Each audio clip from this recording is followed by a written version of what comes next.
بسم اللہ الرحمن الرحیم۔ سورۃ الممتحنہ چل رہی ہے اور اس کے شروع میں حضرت حاتب رضی اللہ تعالیٰ عنہ کا قصہ تھا کہ جنہوں نے اپنے اہل و عیال کی حفاظت کے لیے مکہ مکرمہ خط روانہ کیا تھا سارا کے ہاتھ، تاکہ ان کو یہ خبر ملے کہ حضور اقدس صلی اللہ علیہ وسلم مکہ مکرمہ پر حملے کی تیاری کر رہے ہیں، اور وہ تیار بھی ہو جائیں اور ان کے دلوں میں ان کے لیے نرم گوشہ بھی ہو جائے۔ اللہ رب العزت نے شروع صورت سے ایمان والوں کو سختی کے ساتھ منع فرمایا کہ کافروں کے ساتھ دلی محبت یا دلی دوستی یا تعلقات یہ کسی صورت میں جائز نہیں ہے۔ ان کے ساتھ اس طریقے سے کرنا بالکل درست نہیں ہے، کیونکہ یہ اللہ کے دشمن ہے اور تمہارے بھی دشمن ہے۔ اور پھر اسی طریقے سے آج کی جو آیت ہے اس میں کافروں کا بغض اللہ رب العزت بیان فرما رہے ہیں جو مسلمانوں کے بارے میں فرمایا ان یثقفوکم یکونوا لکم اعداء، کہ اگر یہ کافر تم پہ قابو پا لیں تو تمہارے سخت دشمن ثابت ہوں۔ کس طریقے سے وَيَبْسُطُوا إِلَيْكُمْ أَيْدِيَهُمْ، تمہیں اپنے ہاتھوں سے تکلیف پہنچائے، ایذا پہنچائے۔ فرمایا وَأَلْسِنَتَهُمْ بِالسُّوءِ، اور زبان بھی تم پہ چلائیں برائی کے ساتھ۔ گویا اللہ رب العزت یہ فرما رہے ہیں کہ کافروں کے دل میں تو تمہارے لیے بغض ہے، کینہ ہے، اگر یہ تم پہ قابو پا لیں تو پھر یہ تمہیں چھوڑے نہ بلکہ تمہیں زبانوں سے بھی تکلیف پہنچائیں اور اپنے ہاتھوں سے بھی پہنچائیں۔ اور یہ بات مسلسل تاریخ میں دیکھی چلی آ رہی ہے، اور آج بھی اس کا مظاہرہ نظر آتا ہے کہ جہاں پہ کافروں نے مسلمانوں پہ کنٹرول یا قابو پایا تو انہوں نے مسلمانوں کو چھوڑا نہیں ہے۔ ہندوستان میں دیکھ لیں اور کہیں دیکھ لیں، پچھلی تاریخوں کے اندر دیکھ لیں، اسپین کے بعض گاؤں کے اندر 7 مسلمان اور عیسائی رہ رہے ہیں، یہ فلسطین کے اندر، تو وہاں پہ انہوں نے عیسائیوں نے امن و امان کے ساتھ رہ رہے ہیں، اور پھر عیسائیوں نے کیا کرنا شروع کیا، اونچی پہاڑی کے اوپر باقاعدہ وہ جو ہوتی ہے وہ گولہ بارود کی جو ہوتی ہے کیا راکٹ لانچر سا ہوتا ہے وہ باقاعدہ وہاں نصب کیا، اور مسلمانوں نے پوچھا بھی آپ لوگ کیا کر رہے ہیں، یہ کیا، اور انہوں نے کہا کچھ ایسا کچھ بھی نہیں ہو رہا۔ اور پھر جب ساری تیاری ہو گئی وہیں سے بستی پہ گولہ خام خواہ، گویا اللہ کا عذاب، وہ عذاب کیا کہ ان کے ساتھ موالات رکھی ہوئی ہے، دوستیاں رکھی ہوئی ہیں، اور انہوں نے ہی چڑھائی کر دی اندر سے، اس طریقے سے کاٹا ہے بیچ میں سے۔ تو یہ کافر تو دشمن ہے۔ اسی لیے کسی صحافی نے یہ بات لکھی ہے کہ مجھے 2 قومی نظریہ ایسے تو سمجھ نہیں آ رہا تھا، لیکن ایک دفعہ میں ہندوستان گیا تو وہاں مجھے 2 قومی نظریہ سمجھ آیا کہ وہاں پہ ایک بنگلے کے اندر کہہ رہے ہم بیٹھے ہوئے تھے، وہ بوڑھا ہندو اور کتا سامنے کھڑا ہوا تھا۔ اب وہ کتا جب جو ہے ایسے سر نیچے کرتا تو وہ بوڑھا ہندو ہنستا، کہتا دیکھو نماز پڑھ رہا ہے، یعنی اس طرح مذاق اڑا۔ کہتا ہے میرے دل اتنا اس وقت میرے دل کے اندر جو غیظ و غضب اور جلن ہوئی کہ یہ ہماری نماز کیسے مذاق اڑا رہا ہے، تب مجھے سمجھ آیا واقعی 2 قومی نظریہ ہوتا کیا ہے، مسلمان الگ قوم ہے، ہندو الگ قوم ہے۔ تو اس کا مطلب ہے یہ اللہ رب العزت وہی چیز بتا رہے ہیں، الکفر ملت واحدہ، کفر ایک ملت واحدہ ہے، ایک ملت ہے، اور مسلمان ایک الگ قوم ہے۔ یہ دونوں آپس میں ایسے رہ نہیں سکتے۔ ہاں ایسے رہ سکتے ہیں جو سورہ توبہ میں اللہ تعالیٰ نے ذکر فرمایا، ایسے رہ سکتے ہیں، مسلمانوں کے زیر سایہ رہ سکتے ہیں۔ تو فرمایا کہ اگر یہ تم پہ قابو پا لیں تو تمہارے سخت دشمن ثابت ہوں، تمہیں ہاتھ سے بھی تکلیف پہنچائیں، زبانوں سے بھی تکلیف پہنچائیں، وَوَدُّوا لَوْ تَكْفُرُونَ، اور یہ تو چاہتے ہیں کہ تم بھی کافر ہو جاؤ۔ گویا ان کے ساتھ محبت اور دوستی ایمان کے بدلے ہو سکتی ہے، اس کی قیمت ایمان ہو سکتی ہے، کہ اگر آپ بھی ان جیسے بن جائیں تو جیسے گھر واپسی ہندوستان کے اندر مہم مسلمانوں کے لیے کیا ہے، یہ وہی چیز ہے۔ پھر اسی طریقے سے عیسائیوں نے جتنی کوشش کی ہے مسلمانوں کو اپنی طرف راغب کرنے کی، وہی چیز۔ تو اللہ تعالیٰ فرما رہے ہیں ہاں ان کے ساتھ اگر دوستی کرنی ہے تو ان جیسے بن جاؤ، پھر یہ تمہارے دوست بن جائیں گے، ورنہ ایمان ہو اور تم مسلمان کہلاؤ تو یہ تمہارے دوست نہیں ہو سکتے۔ اور پھر فرمایا لن تنفعکم ارحامکم ولا اولادکم یوم القیامہ، حضرت حاتب رضی اللہ تعالیٰ عنہ کو تنبیہ کہ جس رشتہ داروں اور اولاد کے لیے آپ نے یہ قدم اٹھایا، کل قیامت والے دن یہ آپ کے رشتے ناتے اور یہ اولاد آپ کے کام نہیں آئے گی۔ اگر خدا نہ خواستہ اللہ تعالیٰ کی طرف سے پکڑ کا حکم آ گیا پھر کیا کام آئے گی، کام ہی نہیں آئے گی۔ گویا یہ ان سب کو تنبیہ ہے، جرنیلوں کو، سیاست دانوں کو، بیوروکریٹس کو، جن کے بچے وہاں پڑھ رہے ہیں اور وہ ان کا ہر حکم پورا کرتے ہیں کہ ہماری اولادوں کا مستقبل ہے، ہمارا گھر ہے۔ اللہ فرما رہے ہیں یہ کام نہیں آئیں گے، جب پکڑ شروع ہوگی تو یہ بالکل کام نہیں آئیں گے، اور یہ جو تم نے ان سے دوستی بنائی ہوئی ہے یہ بھی کام نہیں آئے گی۔ فرمایا یفصل بینکم، اس روز وہی تم میں فیصلہ کرے گا، تمہارے درمیان اللہ تعالیٰ ہی فیصلہ کریں گے۔ اور اللہ اصل چیز تو اللہ تعالیٰ کی رضا ہے۔ اللہ تعالیٰ کی رضا جس چیز میں ہے تو وہ سب سے اعلیٰ چیز ہے اور ہمیشہ باقی رہنے والی چیز ہے۔ اور اللہ کی تھوڑی سی رضا بھی اللہ خود فرماتے ہیں وَرِضْوَانٌ مِّنَ اللَّهِ اکبر۔ رضوان، یہاں پہ نون کے اوپر تنوین ہے، اور عربی کے قاعدے کے مطابق یہ جو تنوین ہے تقلیل کے لیے آتی ہے، قلت کے لیے۔ وَرِضْوَانٌ، تھوڑی سی رضا بھی، من اللہ اکبر، اللہ کی تھوڑی سی رضا بھی بہت بڑی چیز ہے۔ اور اللہ تعالیٰ کی پوری رضا مل جائے، کامل مل جائے تو سبحان اللہ کتنی بڑی چیز ہو جائے گی، کیا چیز ہوگی۔ تو یہاں فرمایا یفصل بینکم، اللہ تعالیٰ تمہارے درمیان اس وقت فیصلہ فرمائیں گے۔ واللہ بما تعملون بصیر، اور جو کچھ تم اعمال کرتے ہو اللہ رب العزت ان کو خوب دیکھ رہے ہیں، خواہ وہ کسی بھی قسم کے اعمال ہیں، خفیہ ہیں یا اعلانیہ ہیں، جس قسم کے بھی اعمال ہیں اللہ تعالیٰ فرما رہے ہیں ہم خوب دیکھ رہے ہیں۔ آگے اللہ رب العزت نے صحابہ کرام کی تربیت، مسلمانوں کی تربیت کے لیے ایسے موقع کے اندر کہ جب کفار اور مشرکین دشمن ہوں اور وہ رشتہ دار بھی ہوں، تو حضرت ابراہیم علیہ السلام کے اسوہ حسنہ پہ عمل کرنے کا حکم دیا ہے، اس کو پیش فرمایا ہے۔ گویا یہاں پہ اللہ رب العزت نے اسوہ ابراہیمی پہ عمل کرنے کا حکم دے دیا ہے۔ فرمایا قد کانت لکم اسوۃ حسنۃ فی ابراہیم والذین معہ، کہ تمہارے لیے حضرت ابراہیم علیہ السلام اور ان کے ساتھ جو ایمان والے تھے ان کا جو طرز عمل تھا وہ تمہارے لیے سب سے زیادہ بہتر ہے۔ اسوہ سیرت سے یعنی چلنے کا طریقہ، طرز عمل، یعنی ان کا جو طریقہ تھا، ان کی جو چال تھی، تمہیں وہ طریقہ چلنا چاہیے جو حضرت ابراہیم علیہ السلام نے بابل کے اندر چلا تھا، یعنی اپنے آبائی علاقے کے اندر، اس تہذیب کے اندر جو اس وقت کی سپر پاور تھی،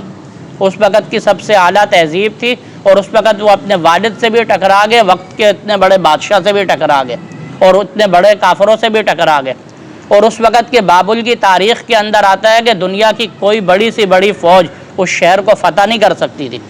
صرف اس کا اندرونی داخلی راستہ اتنا لمبا تھا کہ پوری فوج اندر داخل ہوتی اور ارد گرد تیر انداز ہوتے اور وہ تیروں کی بارش کرتے، پوری فوج کا پتہ ہی نہیں چلتا کہاں گئی، وہ شہر تک کہاں پہنچتے۔ وہ ایسا شہر تھا، وہاں اللہ کا یہ پیغمبر اکیلا ٹکرا رہا ہے اس بادشاہ سے بھی اور اس کی اتنی بڑی فوج سے بھی اور اتنے بڑے لشکر سے بھی، اتنے بڑے ملک سے بھی۔ تو اللہ تعالیٰ فرما رہے ہیں تمہارے لیے تو ان کا جو طریقہ ہے وہ سب سے بہترین ہے، وہ چلنا چاہیے تمہیں، وہ اختیار کرنا چاہیے حضرت ابراہیم علیہ السلام کے طریقے میں، اور جو ان کے ساتھ ایمان والے اس وقت ایمان لے آئے تھے ان کا طریقہ۔ فرمایا اذ قالوا لقومہم، جب ان لوگوں نے اپنی قوم سے کہا انا براء منکم ومما تعبدون من دون اللہ، کہ ہم تم سے اور جن کو تم اللہ کے سوا پوچھتے ہو ان سب سے لا تعلق ہیں، اس طرح اعلان کیا۔ ظاہر سی بات ہے کہ حضرت ابراہیم علیہ السلام کے ساتھ جو ایمان والے ہوں گے انہوں نے مختلف وقتوں میں کہا ہوگا، کیونکہ سب سے پہلے تو یہ بات حضرت ابراہیم علیہ السلام نے تنہا ہی فرمائی تھی کہ اپنے والد کو بھی کہا تھا کہ آپ جن کو پوچھتے ہو میں ان سے بے تعلق ہوں، وہ میرے دشمن ہیں،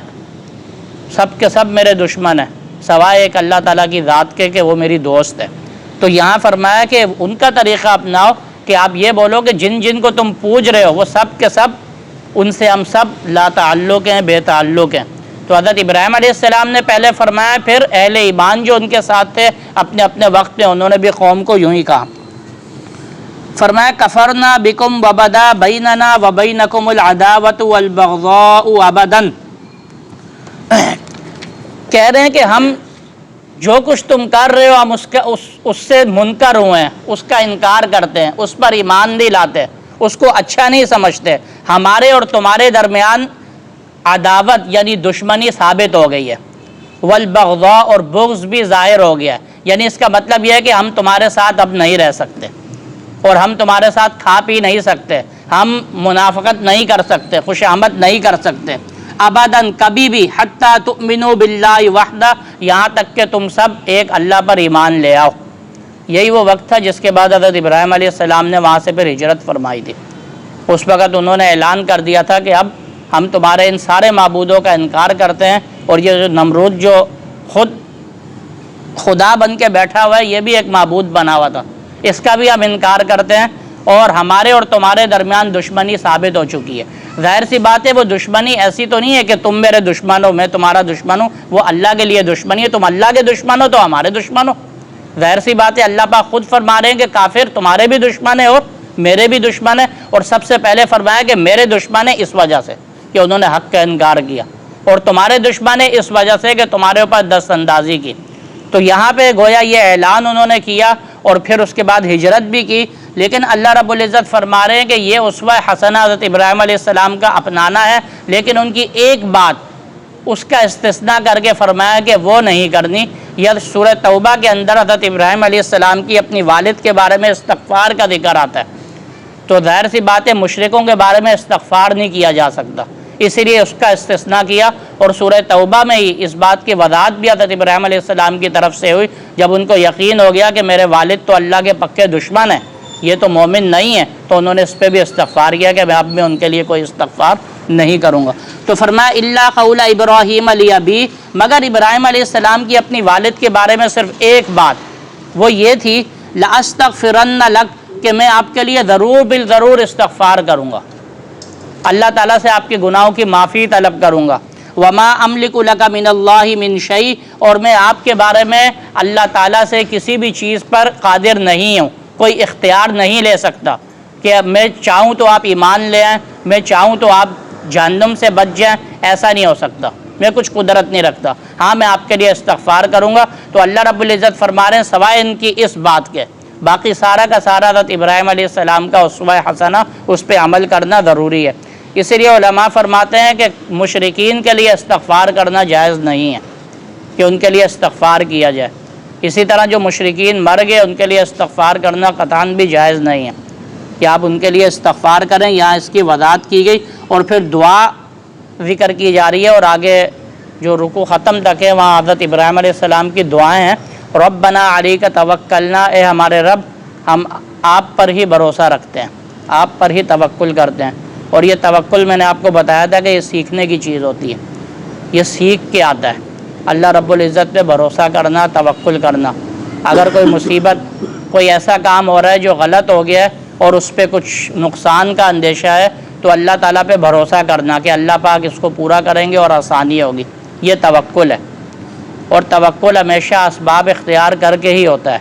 ایسا نہیں ہے کہ آپ اسباب کو ڈھیلا چھوڑ دیں اور اس کے بعد توکل کریں۔ جیسے میں نے آپ کو دو بھائیوں کی کہانی سنائی تھی کہ ایک بھائی جنگل میں اور بکریاں چرا رہا ہے، دوسرا بھائی شہر میں رہتا ہے۔ اب جنگل والا بھائی جو ہے وہ شہر والے بھائی سے ملنے آیا اور بات چیت شروع ہوئی۔ شہر والے بھائی نے کہا کہ آپ بکریوں کو کس کے حوالے کر کے آئے ہو؟ تو جنگل والا بھائی کہنے لگا کہ میں نے بکریوں کو اللہ تعالیٰ کے توکل پہ یوں ہی چھوڑ دیا، جنگل میں پھر رہی ہیں، کھا پی رہی ہیں۔ شہر والے بھائی نے پھر پوچھا یوں ہی چھوڑ دیا مطلب جنگل میں گھوم پھر رہی ہیں؟ کہنے لگا ہاں اللہ کے توکل پہ چھوڑ دیا۔